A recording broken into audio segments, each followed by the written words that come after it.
Winter में baby को ना तो बहुत ज़्यादा कवर किया जाता है कि उसको स्वेटिंग होना स्टार्ट हो जाए, और ना ही इतने कपड़े पहनाने हैं, इतने कम कपड़े पहनाने हैं कि हवा लगे और वो बीमार हो। अस्सलाम वालेकुम everyone, welcome to Anika's world. I hope you all are good. मुझे इंस्टाग्राम पे इतनी सारी मदर्स के मैसेजेस आते रहते हैं कि हम बेबीज की इतनी केयर करते हैं लेकिन फिर भी विंटर में उनको फ्लू हो जाता है, कफ हो जाता है, उनका गला खराब हो जाता है, कुछ को नमूनिया हो जाता है, कुछ को ठंड लग जाती है। तो ऐसा क्या किया जाए जिससे बेबीज विंटर में कम से कम बीमार हो?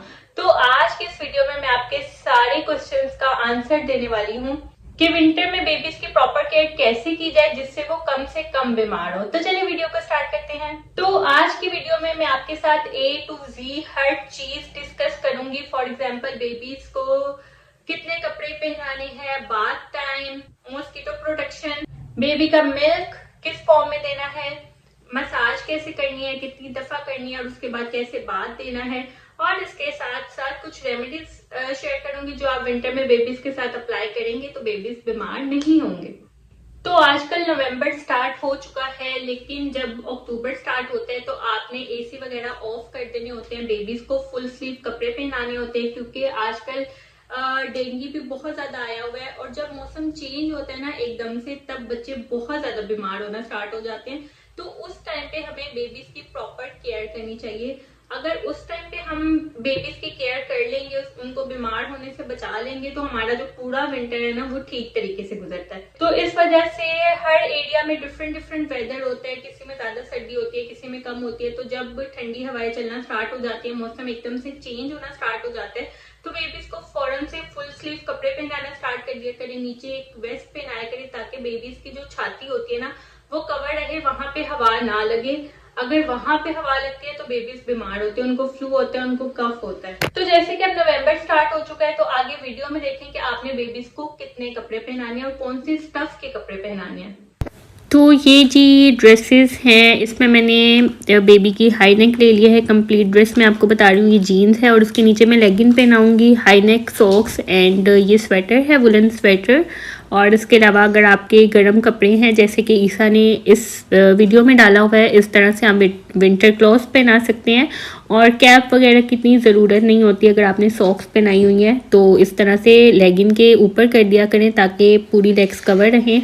और जो आपने हाई नेक या वेस्ट वगैरह पहनाई हुई है उसको जीन्स के अंदर कर दिया करें ताकि बेबी के पेट वगैरह पे हवा ना लगे।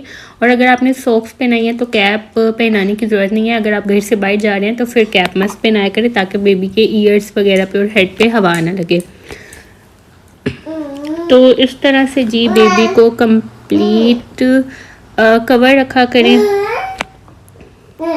और इसके अलावा क्योंकि मैंने ईसा को बात दिया है तो मैं उसको ज़ाफ़रान का मिल्क दे रही हूँ।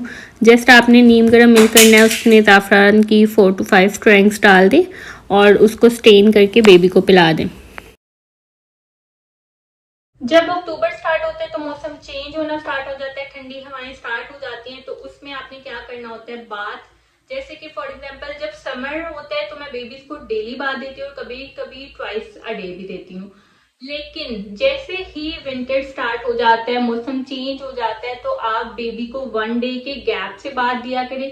या अगर बेबी बीमार है, उसको फ्लू या कफ वगैरह है, उसकी चेस्ट इन्फेक्शन है, तो उस सिचुएशन में आपने बेबी को ज्यादा बात नहीं देना, 2 डेज के गैप से दिया करें। क्योंकि अगर आप बेबी को बात देंगे, वो दोबारा से उसके कपड़े उतरते हैं, कपड़े जब भी आप बेबी के चेंज करने लगे तो ठंडी हवा ना नहीं लगनी चाहिए। डोर जो रूम का होता है वो बंद करके बेबी के कपड़े चेंज किया करें, ताकि बेबीज को जब एकदम से हवा लगती है ना तो वो बीमार होते हैं।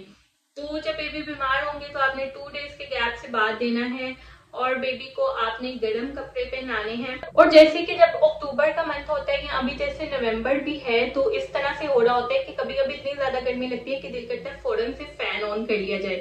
तो जब आपने बेबीज को नहलाना है या उनके कपड़े चेंज करने ना, उस टाइम पे आपने फैन बिल्कुल ऑफ कर देना है। और बेबीज को जब आप बाथ देती हैं, आपको कितनी भी गर्मी लग रही हो, आपने फौरन से फैन ऑन नहीं करना।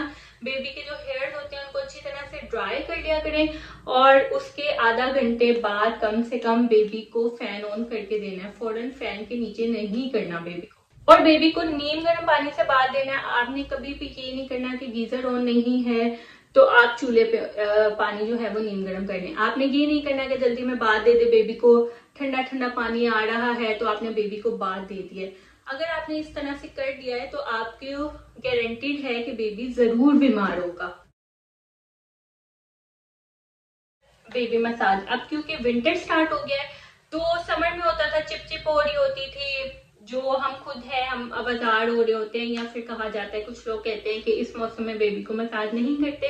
तो जैसे कि अब विंटर स्टार्ट हो चुका है तो अब तो ज्यादा से ज्यादा बेबी को मसाज करें उनको, ताकि रिलैक्स फील हो, बेबी की बोन स्ट्रॉन्ग हो और बेबी का वेट गेन हो।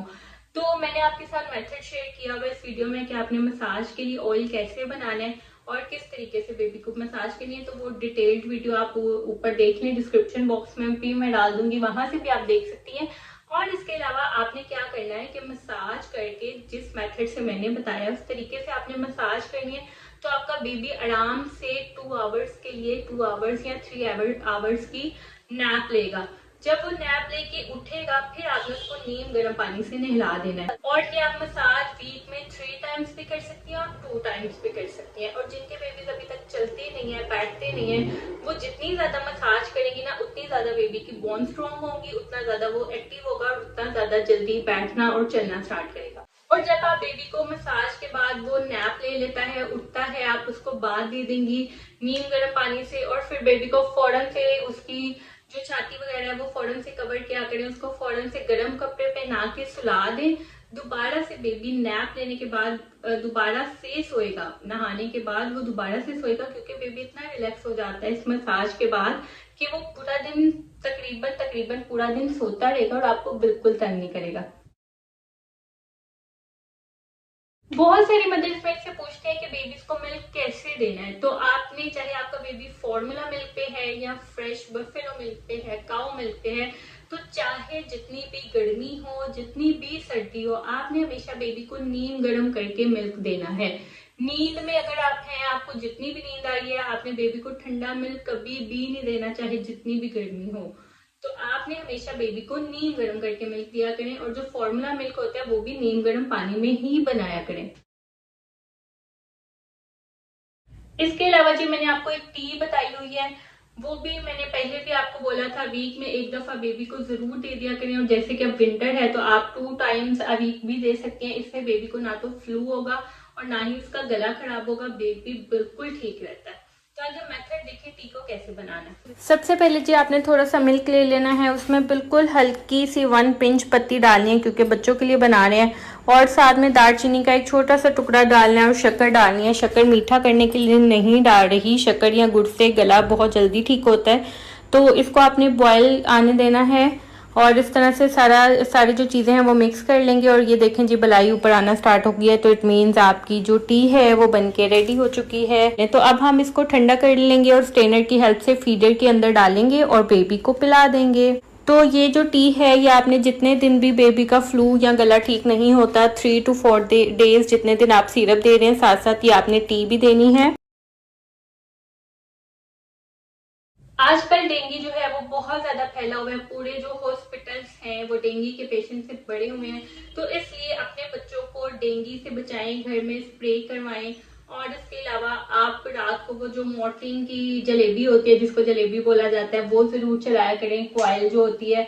और इसके अलावा जो स्विच में लगाया जाता है मॉर्टिन का, वो भी आप लगा सकते हैं। मॉस्किटो प्रोटेक्शन जरूर किया करें अपने रूम में, अपने घर में। और बेबी को फुल स्लीव कपड़े पहनाया करें, फुल उनको ट्राउजर पहना के सुलाया करें, ताकि उनको किसी भी किस्म से मच्छर जो है वो ना काटे। और इसके अलावा जो बहुत ज्यादा छोटे बेबी होते हैं, न्यू बोर्न बेबीज होते हैं, उनके लिए मॉस्किटो नेट यूज किया करें ताकि उनको मच्छर ना काट पाए। और रात के टाइम बेबीज को पार्क्स वगैरह में या बाहर ना भेजें, क्योंकि बाहर जो है वो बहुत ज्यादा मच्छर होते हैं और बेबी को किसी ना किसी तरीके से कट जाता है। तो इस वजह से अपने बेबीज को मच्छरों से सेव रखें ताकि वो बीमार ना हों।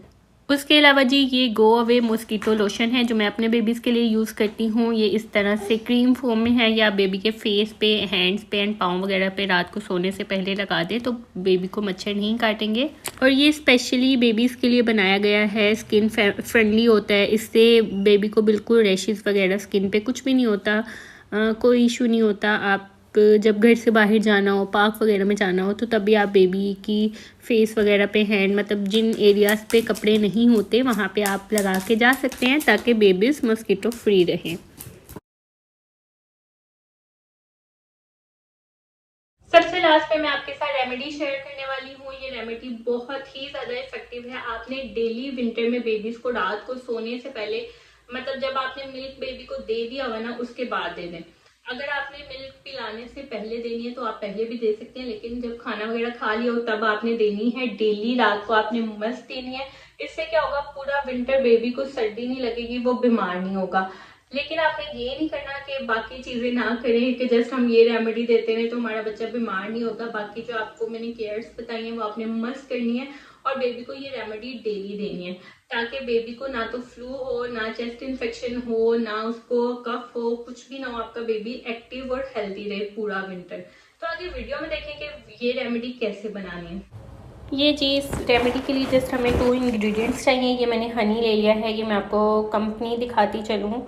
जो भी अच्छी कंपनी का आपको हनी मिले वो आप ले सकते हैं। साथ में मैंने 2 टेबलस्पून हनी लिया है बॉटल के अंदर, और इसके साथ मेरे पास है 1 टेबलस्पून गुड़। ये फ्रेश गुड़ है, जो देसी गुड़ होता है। इसको हम शहद के अंदर डाल देंगे और इसको अच्छी तरह से मिक्स कर लेना है। मिक्स करने के बाद आप इसको इसी तरह से रख लें, रूम टेम्परेचर पे रख सकते हैं। इस तरह से ये पेस्ट बन जाएगी और इतना सा बेबी को रात को सोने से पहले खिला देना है, डेली खिलाना है। और इसके अलावा कुछ मदर्स मुझे पूछ रही थी कि विंटर में बेबीज को एग कैसे देना चाहिए। तो आप ब्रेकफास्ट में एग दिया करिए, किसी भी मेथड से आप दे सकती हैं। फ्रेंच टोस्ट बना के दे सकती हैं, फ्राई एग दे सकती हैं, हाफ फ्राई दे सकती हैं, बॉयल दे सकती हैं। जो छोटे बेबीज हैं उनको हाफ बॉयल करके दिया करें।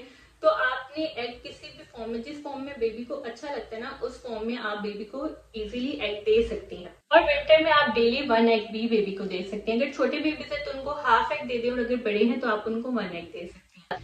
इन केस अगर आपका बेबी बीमार हो जाता है विंटर में, तो बेबी को जब भी आप घर से बाहर लेके जाने लगे तो इसको प्रॉपर कवर करके सॉक्स एंड कैप्स वगैरह पहना के लेके जाया करें। और उसके अलावा बेबी के फेस पे ठंडी हवा नहीं लगनी चाहिए। जब बेबी के फेस पे ठंडी हवा लगती है, वो नोज में जाती है ना, तो बेबी को चेस्ट इन्फेक्शन वगैरह होता है, उसको फ्लू हो जाता है। तो इस वजह से ठंडी हवा से बेबी को बचाया करें। और अगर बेबी को फ्लू हो जाए तो उसके लिए भी, फ्लू एंड कफ के लिए मैंने प्रॉपर डिटेल्ड में वीडियो शेयर की हुई है। और जब बेबी को फ्लू या कफ हो जाए तो उनको नोबलाइज मस्ट किया करें, मेडिसिन भी दिया करें, लेकिन साथ साथ नोबलाइज भी किया करें। जब तक आप नोबलाइज नहीं करेंगी बेबीज प्रॉपर तौर पे ठीक नहीं होते।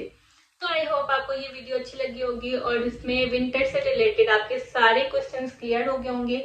अगर आपका फिर भी कोई क्वेश्चन है तो आप मुझे इंस्टाग्राम पे डायरेक्ट मैसेज करके पूछ सकते हैं, वहां पे मैं सबके क्वेश्चंस का रिप्लाई करती हूँ।